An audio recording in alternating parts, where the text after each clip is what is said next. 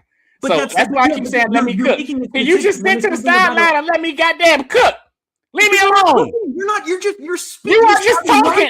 How you gonna tell me I'm not cooking and you don't even know what I'm about to say? You just sat here and said, I don't like what you about to cook. Bro, that's all you just sat here and said. I'm making a point. But the point is the point is moot because it's about a greater theme about him as a coach at every stop. We're not talking about one aspect of he called plays. Somebody said he called at plays. Every stop, yes, but we're not going to add context at all. He was in San Francisco with the worst. He was in San Francisco and Oakland because Oakland had the #1 pick. The San Francisco and Oakland with the 2 worst rosters in the league. But we're going to sit here and say at every stop, like, come on, man. Context. God damn it. Can I finish my sentence? See what people say about him as a person? Can I finish my sentence? Fine. Go ahead. What are you going to say? God damn it. Change, please say what's going to change it so much, because at the end of the day, go to multiple stops. It doesn't matter what the situation is. People thought he was an asshole. That's the point. Nobody thought he was an asshole after he left San Francisco. Nobody thought he was an asshole after he left Oakland.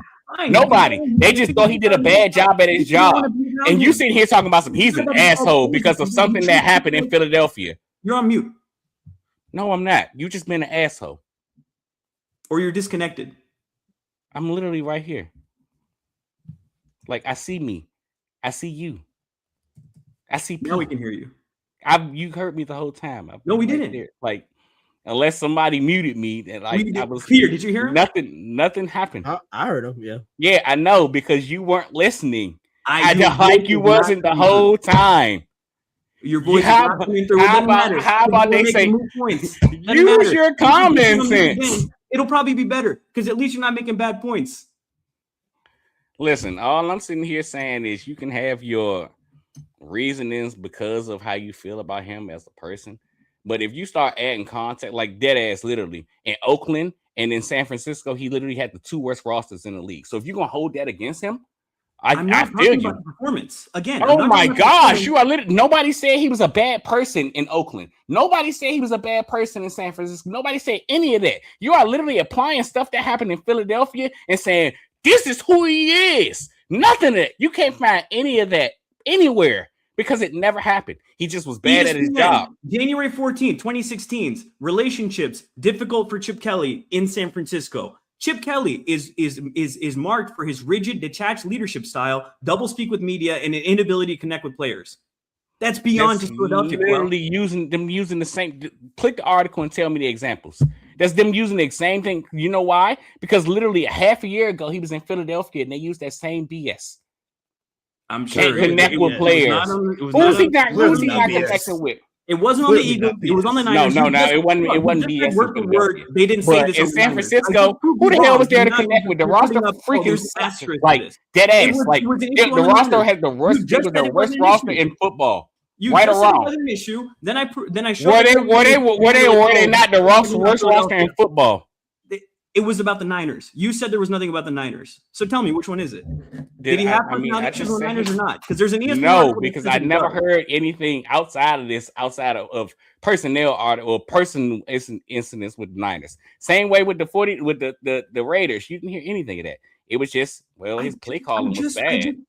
There's a whole article about him not. I just said except in San Francisco. In San Francisco. It's not about Philadelphia. It's in San Francisco. Like, I don't know why you're beating this drum. Like, there's literally proof that he had trouble connecting with players at other stops. Where there's smoke, there's fire. That's the point. All right, guys. The third round has come to an end. It's been 4 hours. The time is 11:08 p.m. I am starving. Represented a shift of mixed criticism.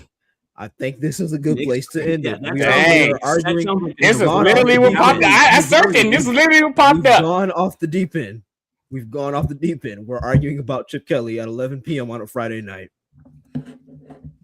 This is a good place. We're arguing that Chip Kelly is the reason that the Eagles build a championship team. I don't think there's anything to argue against that. If Chip Kelly didn't do what he did, we wouldn't have anything. We just have LaShawn McCoy and Deshaun Jackson. You understand that that's all hearsay. You have no proof of that. You can't say that they wouldn't have made a move later, that Howie Roseman wouldn't have made the move. You're just like, oh, Chip Kelly gets the credit because he made impulsive moves. There's no logic to that. You're just like, oh, reward him for just making moves and not thinking about the repercussions, and then somebody else rebuilt the team. If Chip Kelly stayed and he rebuilt the team that won the Super Bowl, then maybe you can give him credit. But you don't give credit for something that somebody did in the past and somebody else had to fix. That's just not how you know why you give credit? Because you're a fucking Sixers fan and you say Sam Hinkie this and Sam Hinkie that. Hold these Sam Hinkie nuts because that is the same thing. You're giving somebody credit, but somebody else came in and fixed the team. You're showing tried to fix the team. You're showing a severe lack of understanding of how these situations line up at all. Oh my gosh! An MVP player. Who did Chip Kelly draft that was an MVP player? Sam Hinkie wasn't there for the roster construction of that MVP player. Did he win MVP when Sam Hinkie was there? Sam Hinkie didn't build that roster because he got forced out. We saw the roster that Chip Kelly constructed. We saw the roster that Chip Kelly constructed. You are adding context that we don't know. We're not. What the hell? So you gonna sit here and say that Sam Hinkie would have constructed a roster that would have won him MVP? We don't know that for a fact. Exactly, which is what I just said. You are adding context that you don't know. What you just said, no, I'm not. Are you not? You're doing the same thing. No, I'm telling you that Sam Hinkie would never build the roster. Except Sam Hinkie. You can say that Howie Roseman wouldn't have. You can say that Howie Roseman wouldn't have without Chip Kelly doing what he did. Yeah, I truly in my heart believe that because I do think that Howie needed to get sensitive. But I can't add context when talking about Sam Hinkie. Do you believe that Sam? They're doing the same thing. Do you believe Sam would have built the roster that would have won Joel? I do. Yes, He drafted Ben Simmons.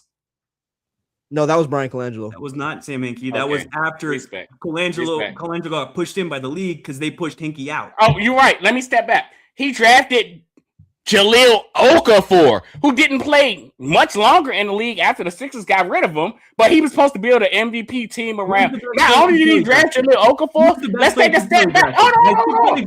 Let's take a step back. Not only did he draft Jahlil Okafor, he drafted New Orleans. Bro drafted 3 big men in a row, and you're going to tell me that he was going to build a roster. What was the logic behind it? They'll hit on one, and they did. Oh, that was the point. The Lions did the same thing, and the Lions, we sit here and talk so much shit about the Lions. The Lions did the same thing. The Lions drafted 3 or 4 receivers in like a 5-receiver span. And we're sitting here and nobody gives none of them credit for that. But to say that the Eagles are this way because of Chip Kelly is bullshit. I didn't say that I didn't say that they were there because of Chip Kelly. I said Chip Kelly is a massive role and why they are there. I don't think they would have won. Chip Kelly gets. All right, I'll rephrase it now. It ain't Chip Kelly's fault they're there, but without Chip Kelly, they wouldn't have won a damn thing. Right or wrong? Wrong. I disagree.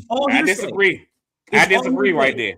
I disagree. Howie Roseman has showed you he told you himself he needed to go through that to become the person that he is now. And you sitting here telling me that he would have figured it out without it? You didn't need Chip Kelly to do it, and he still came out and made mistakes. You did, because who else would have got him forced out? Who else would have got him forced out? Like, it's not like he had it all solved. He still grew. Yes, he just would have been a bad general manager that got fired after a while. For the last ring too, should we give him credit for that one? Hey man, like if it wasn't for you, we wouldn't have won that one. You really taught Howie. No, that was a completely different circumstance. But I mean, what are we doing here? We give him credit because because you want to get the same reason that the same way. I guess how I see it is, it really don't matter what these people do post Philadelphia. You're gonna hate them because what they did in Philadelphia.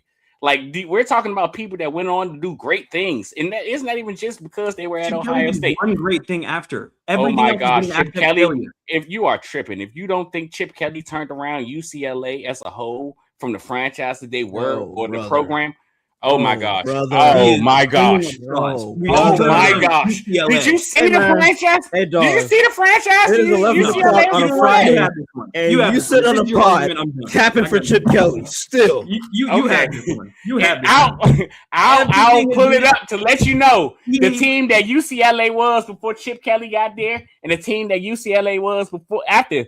Like Chip Kelly was basically the Brett Brown tour. I don't want to act like he changed the franchise, but he set them on the right path for what they needed. Like they wasn't nothing. They wasn't getting no Being damn. Brett Brown now is like something that's amazing. Oh my gosh, yes, changing the No, course of a it's franchise not. is amazing.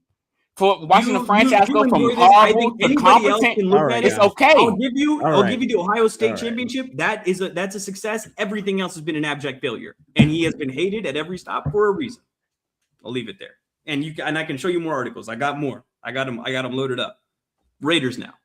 I'm pretty sure if you searched until the end of everything, when everything started to go bad, if you search UCLA and Chip Kelly, it ain't gonna be Until like the that. end, when everything started going bad. Do you not see a theme? Everything goes What do you bad. mean? when Everything he's got around bad. too long. Everything went bad because neither one of those sides saw eye to eye. He wanted to recruit a certain way. They wanted to recruit a certain way. He said, I'm better off being an offensive coordinator at a freaking job. He took a demotion to leave that motherfucker.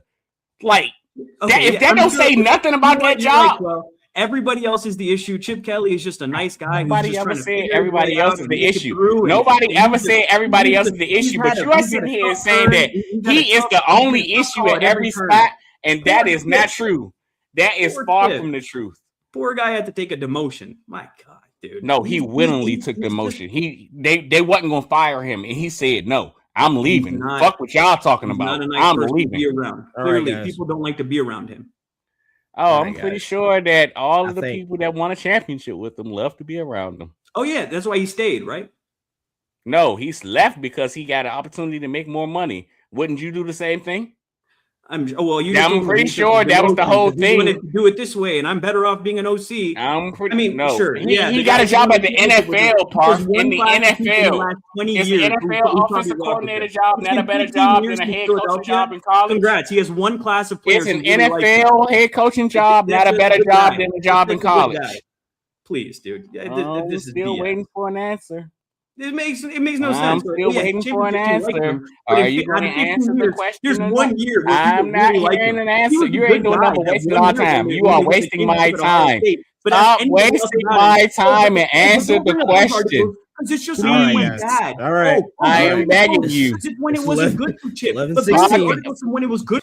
Stop wasting my time and answer the goddamn question. Are you going to answer the question? What's the goddamn question? Answer the question. Time to put a bow on it. Answer the question. Go to. Stop wasting my time and answer the question. Go to. Stop wasting my time and answer the goddamn question. Stop wasting my time and answer. Stop wasting my time. Stop wasting my time. I'm leaving if you. Stop wasting my time. Stop.